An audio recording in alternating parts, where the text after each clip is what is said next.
Welcome to SVG-TV's news for Wednesday, April 13, 2016. I am Rochelle Batiste with the details. The importance of ensuring that Vincentians are aware that the dormant La Soufrière volcano can erupt and that steps must be taken to be more prepared is being emphasized at a two-day National Stakeholders Consultation and Ash Impact Workshop. The seminar, which is in commemoration of the 37th anniversary of the eruption of the La Soufrière volcano, is being held at the National Insurance Services Conference Room and coordinated by the National Emergency Management Organization, NEMO. The seminar is also being held in conjunction with the Seismic Research Center, the University of the West Indies, the Caribbean Disaster Emergency Management Agency (CDEMA) through support from the Country Direct Funds and the Strengthening Resilience in Volcano Areas project. Deputy Director of NEMO, Michelle Forbes, says there is also a need for citizens to know the history of the volcano and to be ready for the eruption, which is inevitable. 37 years, we always use this week to highlight the fact that we are living with the risk of La Soufrière volcano, which can erupt at any time. And many of us are hoping that it won't be in our lifetime, but we know someday it will erupt. And we have to continue to prepare our people and prepare ourselves as agencies within that has responsibility under the national framework for disaster risk reduction and different aspects of disaster risk management to be ready for any emergency. Also reiterating the need to inform persons of the La Soufrière volcano and its impact was Director of NEMO, Howie Prince, who announced a two-week awareness campaign throughout the country. In fact, in 1979, there were a couple of times when the country declared a state of emergency, and since that time we haven't done that. And the eruption of La Soufrière volcano was one of those times that saw the declaration of a state of emergency for our country. Because for a large extent we have a relatively young population, not very many, quite a few persons within our population would not know and will not remember what happened. We therefore have to keep that legacy going of reminding them of the possibilities and of teaching them how to manage in the face of an eruption should it happen at any point in the future.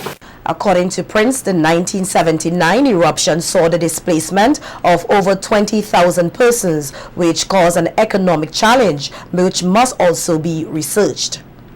And persons from Barely upwards, in many cases, had to relocate to the southern areas of the country that were considered safe from the hazards associated with an erupting volcano. Many people recall with horror the situation that they faced. Families were separated. People were being placed in situations where all of a sudden their social lifelines were taken away. And for people who were totally accustomed to looking after their own affairs to become dependents and wards of the state, to wait on the state for handouts, so to speak, so to satisfy their needs. Not an easy situation by any stroke of the imagination. Additionally, Emily Wilkinson of the Strengthening Resilience in Volcanic Areas project outlined the importance of not only planning for disasters, but of taking steps to reduce their destruction by planning ahead.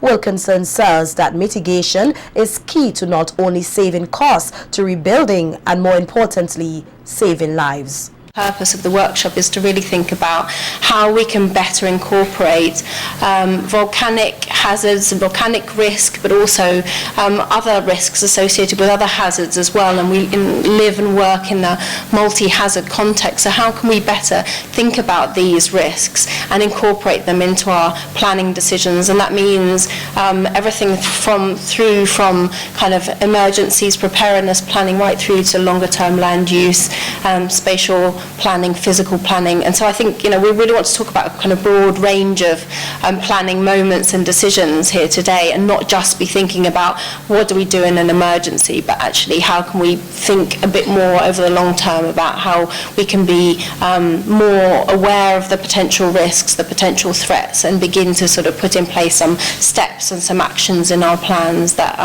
help to mitigate those risks. The disaster planning coordinator also highlighted the importance of sharing information from their research in an interactive method to enhance learning. We've got hopefully an exciting schedule of events today involving some plenary, some discussions, some talks at the beginning from a number of experts on aspects of volcanic risk and thinking about planning decisions, including a presentation from your own Mr. Bowman.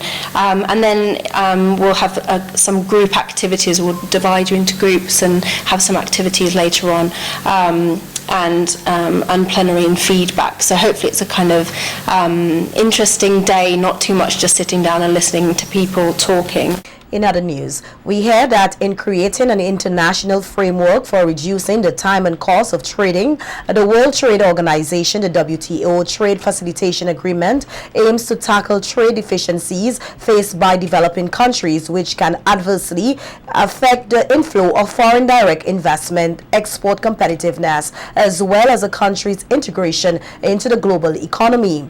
That's the view of Trade Facilitation Officer at the Ministry of Trade, Cathy John, in her welcoming remarks at a workshop on the WTO Trade Facilitation Agreement and the implication for export competitiveness at the Foreign Affairs Conference Room earlier today.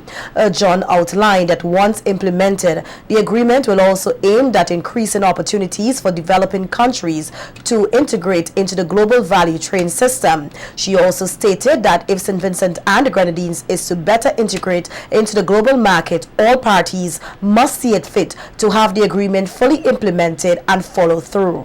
Some of the expected benefits of the Trade Facilitation Agreement are harmonization of documents, streamlining of customs procedures, and predictability in customs regulations.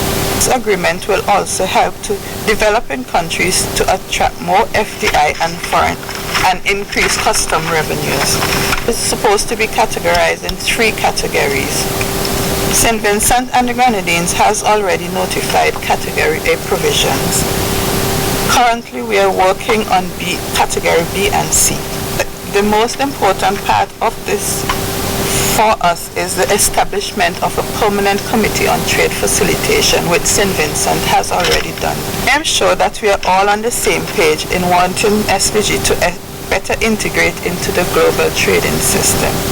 So I urge you to pay rapt attention to Making reference to the importance of the private sector in implementing the agreement, representative from the OECS Secretariat, Claude Paul, noted that the private sector will be very instrumental in convincing policymakers about the need for a change. He further spoke of the efforts by the Secretariat in tackling trade barriers within the region.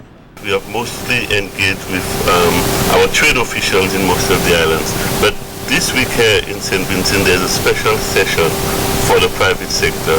Various measures that are in the trade facilitation agreement is of no doubt important to the private sector in terms of helping them to better business and to improve their own profitability. Alongside this trade facilitation agenda, we are also engaged in efforts to deepen the integration process. And in that regard, we have been actively involved in a project which is intended to create a customs union and the free circulation of goods, which is also, in a sense, trade facilitation at the regional level, because it will help to remove some of the barriers to intra-OECS trade which currently exists. Noting that the workshop is part of the continued technical assistance to St. Vincent and the Grenadines by the WTO in collaboration with the International Trade Center, advisor on trade facilitation Ben Chotnik says it is the entity's mandate to provide guidance to small and medium enterprises on private sector development, outlining some of the issues affecting the free flow of trade within the OECS. Chotnik said that the trade facilitation agreement provides measures which will effectively improve the trade facilitation environment. Workshop which is dedicated especially to the private sector in the country. This is something which was requested by the Ministry of Trade as part of our technical assistance. We haven't necessarily done this in all of the other countries, but the Ministry of Trade thought it would be useful here to do a dedicated session. The second measure, which I think is of interest to St. Vincent, is risk management. At the moment, Customs in St. Vincent and the Grenadines is inspecting virtually all consignments which come into the country. This obviously increases the time and cost of importing goods into the country. Under the Trade Facilitation Agreement, members of the WTO should introduce risk management systems whereby only some consignments are inspected and other consignments which are low risk are allowed to go through in a more streamlined fashion. Chotnik noted that St. Vincent and the Grenadines has been active in recent years in implementing measures to facilitate effective and efficient trade. He further added that trade facilitation is a multi-agency function and called on all partners to work together to achieve a proper trade facilitation. It involves all of those agencies involved in border clearance. And fortunately, the workshop we did for the last few days included all of those agencies who were involved in the process. It's also extremely important for the private sector. This is because the private sector is the one which is impacted by inefficiencies at the border, and the private sector also has views about how things can be made more efficient so that they can do their job properly and contribute to the economy of the country. And in terms of things which will be happening over the next few months and years, this includes ratification of the Trade Facilitation Agreement, doing a needs assessment for all of those measures. As part of efforts to develop the livestock subsector here in St. Vincent and the Grenadines, officials of the Ministry of Agriculture earlier this week witnessed the birth of a calf conceived through artificial insemination, the first under the SVG Cuba Jamaica Cattle Expansion Program. Noting that there is a growing demand for cattle exportation, especially to Grenada, Minister of Agriculture Subota Caesar says artificial insemination seeks to ensure that there is no depletion of the cattle stocks here. We embarked on a joint program with the government and people of Cuba and Jamaica, and we requested through the embassy, through the Cuban embassy, the assistance of a technician. Dr. Sol came to St. Vincent and the Grenadines, and he was brought here under a special project from the Farmers Support Company. Few months ago, just over 9 months ago, the then Minister of Agriculture in Jamaica, came to St. Vincent and the Grenadines and brought close to 100 straws of semen, black pole, red pole, and the Jamaican Hope. And many farmers throughout St. Vincent and the Grenadines would have benefited from the artificial insemination program. Dr. Saul would have conducted several training programs with local vets in the vet division in the Ministry of Agriculture, and 2 vets have been assigned to a special artificial insemination program because we want to increase the production and productivity of cattle in St. Vincent and the Grenadines. Commending the ministry as well as owner of the calf, Wayne Daniel, for the successful work done thus far. Minister Caesar said that he hopes to have cattle exportation extended to an international level and noted that the soon to be open international Agal International Airport will aid in this venture. We are looking for more markets in the OECS and CARICOM. I can envisage that when we open the Argyle International Airport, that some entrepreneur will see the possibility of us exporting to the United States of America beef 100% grass-fed. I want to encourage all cattle farmers in St. Vincent and the Grenadines to look at the opportunities and possibilities created by exporting cattle to Grenada and other islands in the OECS. We are going to embark on a very robust program throughout 2016 so that we can have as many cows go through the process of artificial insemination. We are in the process as well to look for different breeds of cattle, and we are also speaking to persons in Germany because we really want to reintroduce the 100% Holstein, because there is also going to be a growing market with the increase in tourism for fresh milk. Veterinary Officer Dr. Amelia Jack says her team at the Animal Health and Production Department is very pleased to lend technical assistance to the livestock farmers of St. Vincent and the Grenadines. She further urged persons to take advantage of the cattle expansion program. We have inseminated over 30 animals so far. Here we have the first of the offsprings, and she is the daughter of a bull by the name of Starboy. Now the semen was a gift from the government of Jamaica, and we also received assistance from the government of Cuba. The artificial insemination project or program is ongoing. We're still providing the service, so any cattle farmer who is interested in receiving the service, feel free to contact Dr. Jack at the Ministry of Agriculture or any of the district officers at any of our agriculture stations. The SVG One Health program is looking to put in place measures to deal with the lionfish as well as marine ecosystem safety through a collaboration with the Ministries of Agriculture, Health, Tourism and Education.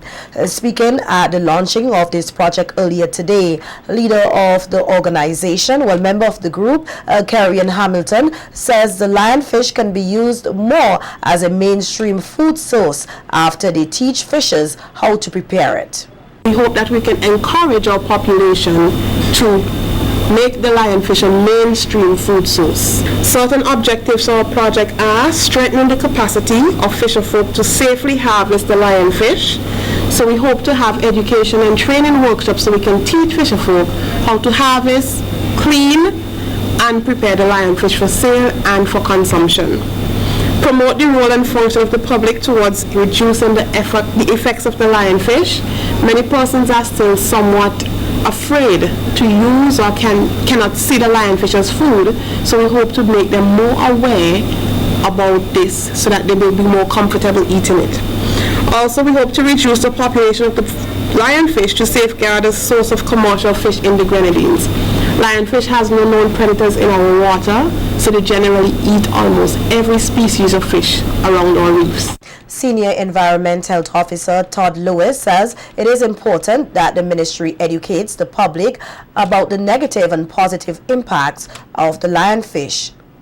So one of the main importance for the Ministry of Health, Wellness and Environment to be a part of this project is through the environmental education that we now have to play our role in informing the general public about the importance of the lionfish. It can be a commercial fish for persons as well, and it have its own nutritional values. Apart from they hearing about the lionfish, they need to know what exactly is the lionfish, how the lionfish impacts us negatively, and how we can turn it around and have a positive spill-off from everything that.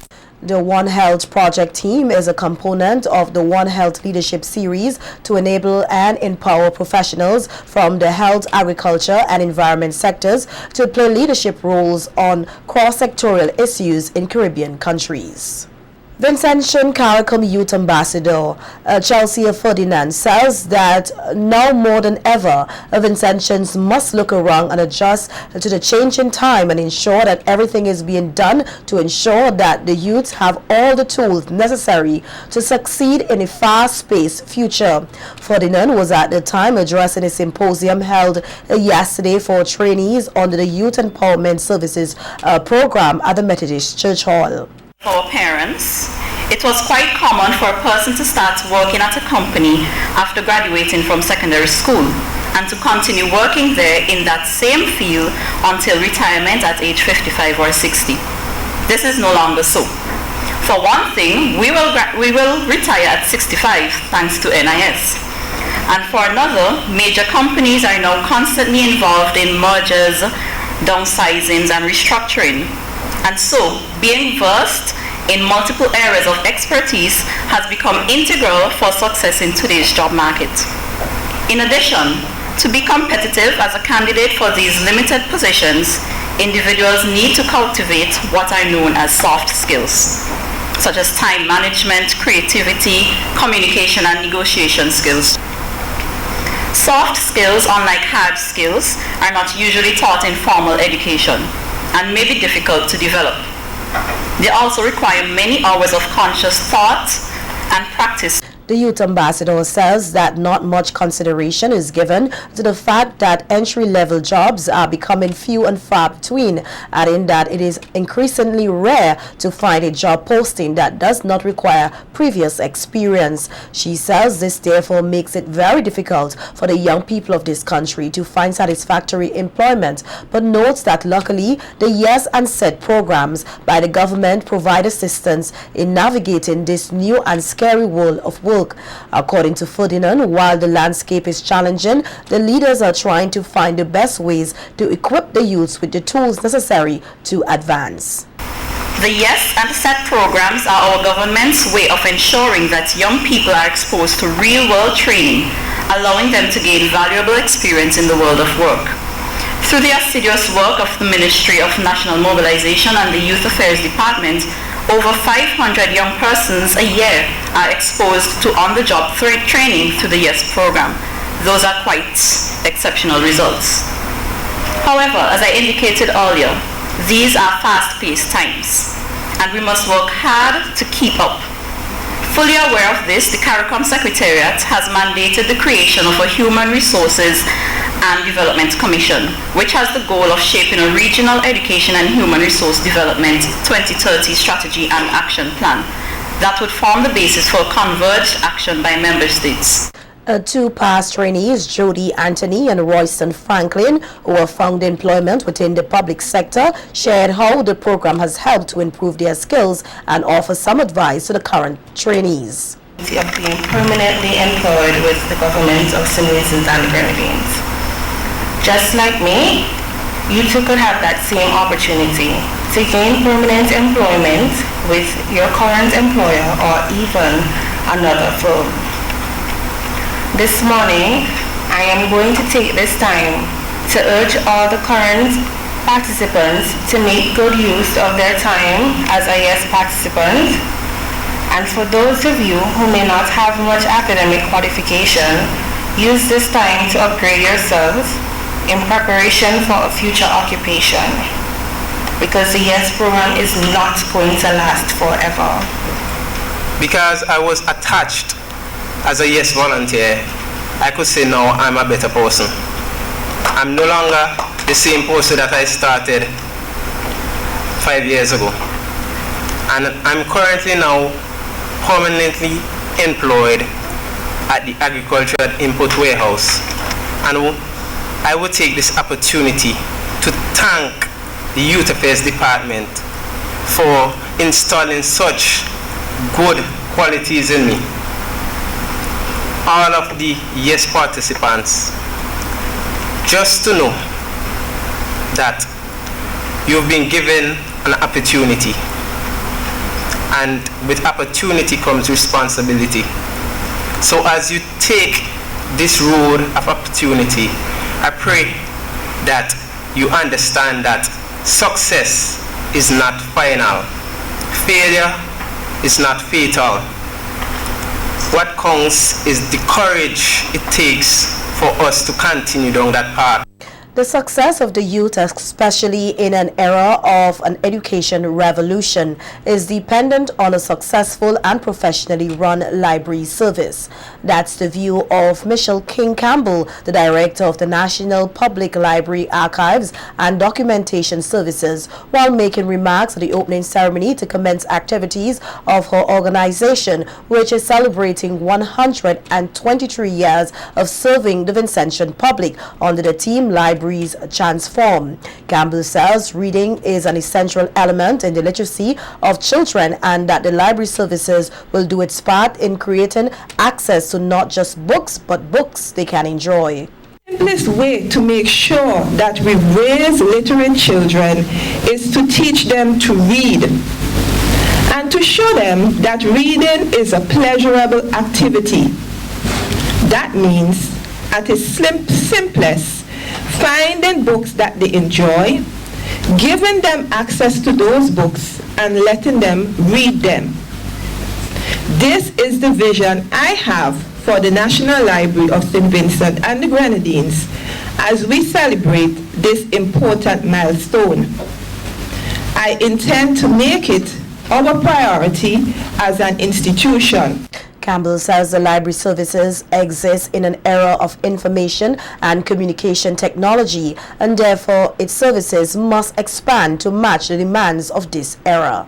These important reasons that we intend to expand our services over the coming year. We have already embarked on a weekly literacy program for preschoolers, and we intend to introduce services soon that cater to the needs of the visually impaired. We intend to make the library an inclusive environment where all Vincentians, from infancy to the twilight years, can feel welcome to use our facilities. I take this opportunity to thank all persons who have donated books and other resources to the library over the years.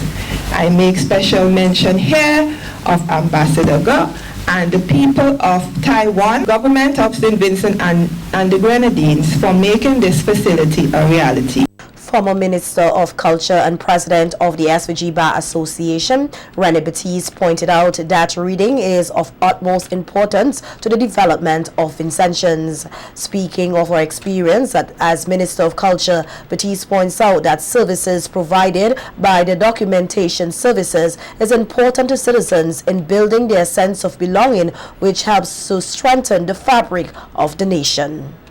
When I saw persons of Indian heritage in St. Vincent, literally the tears falling out of their eyes because they can see where their ancestors came from. What were their names when they landed in St. Vincent? That this was real. This is part of their lives. And I want us to understand the value of this. Today we have an Indian Heritage Foundation. For half the people in this room who are just in their 20s, you will be just learning of this recently. But you see people of Indian extraction in St. Vincent. And now you have the ability to find out more. So that when you find out more about who you are, that builds your sense of belonging and identity.